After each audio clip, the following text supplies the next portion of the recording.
Assalamualaikum warahmatullahi wabarakatuh. Bismillah, walhamdulillah, wassalatu wassalamu ala rasulillah, wala hawla wala quwwata illa billah wa ba'du. Pemirsa yang insya Allah dimuliakan Allah subhanahu wa ta'ala, puji syukur kepada Allah subhanahu wa ta'ala, salawat serta salam senantiasa tercurah kepada junjungan Nabi besar kita, Nabi Muhammad sallallahu alaihi wasallam.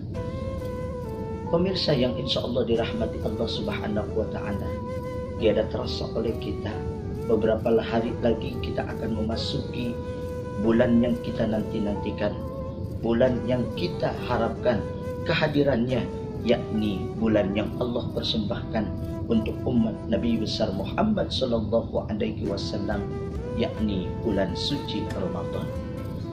Kita sama ketahui, kita akan diingatkan oleh firman Allah subhanahu wa ta'ala di dalam Al-Quran, surah Al-Baqarah ayat 183. Faqala ta'ala, ya ayyuhalladzina amanu kutiba alaikumusiyam kama kutiba alal ladzina min qablikum la'allakum tattaquna ayyaman ma'dudat.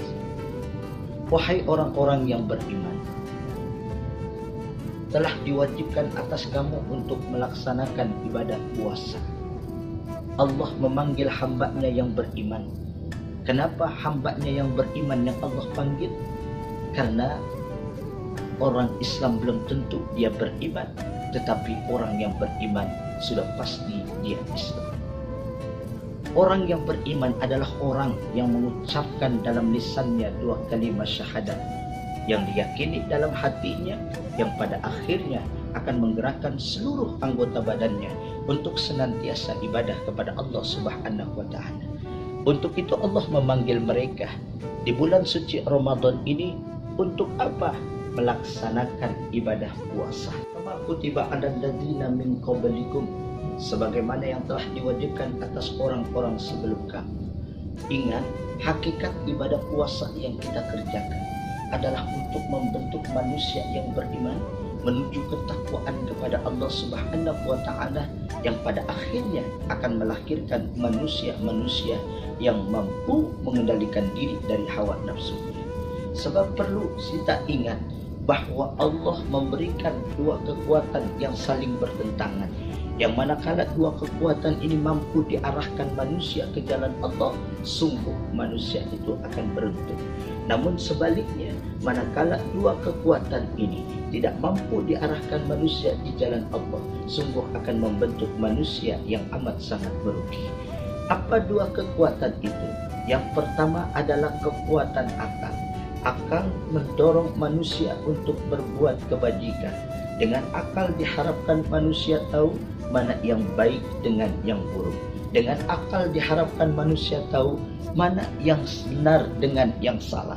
Dengan akal pun diharapkan manusia tahu mana yang diperintah oleh Allah dan mana yang dilarang oleh Allah subhanahu wa ta'ala. Akal mendorong manusia untuk berbuat kebajikan. Berbeda dengan nafsu. Nafsu, Allah subhanahu wa ta'ala berfirman, faqala ta'ala inna nafsa la'ammaratun bisu, sesungguhnya nafsu cenderung mendorong manusia untuk berbuat kejahatan. Mengutip di dalam kitab Nasaihul Ibad dikatakan, tuba liman kana aqluhu amira wa hawahu asira, sungguh bahagia bagi manusia yang manakala ia punya akal menjadi pemimpin dari nafsunya. Orang yang semacam ini derajatnya akan mulia, bahkan lebih mulia daripada malaikat, karena dalam kehidupannya dia akan selalu berusaha untuk bisa berbuat yang benar dan menjauhi perbuatan yang salah. Sebab dalam hidupnya dia akan selalu berusaha agar senantiasa melakukan amal solih yang diridhoi oleh Allah subhanahu wa ta'ala. Berbeda dengan yang berikutnya, wa wailul liman kana hawahu amira wa aqluhu asir, dan sungguh amat sangat celaka bagi manusia yang manakala ia punya nafsu menjadi pemimpin dari akalnya. Orang semacam ini derajatnya akan hina, bahkan lebih hina daripada binatang. Mengapa demikian? Karena dalam kehidupannya dia tidak bisa mampu membedakan mana yang hak dengan yang batil, mana yang benar dengan yang salah. Bahkan dalam kehidupannya pun justru berbalik. Terkadang yang tidak diperintah oleh Allah dia kerjakan, yang diperintah oleh Allah justru dia langgar. Begitu pula dengan perbuatannya, yang baik dicari kesalahannya, yang salah justru dibela-belain untuk menjadi benar. Maka perilaku semacam ini tanda manusia yang akalnya dikuasai oleh nafsunya.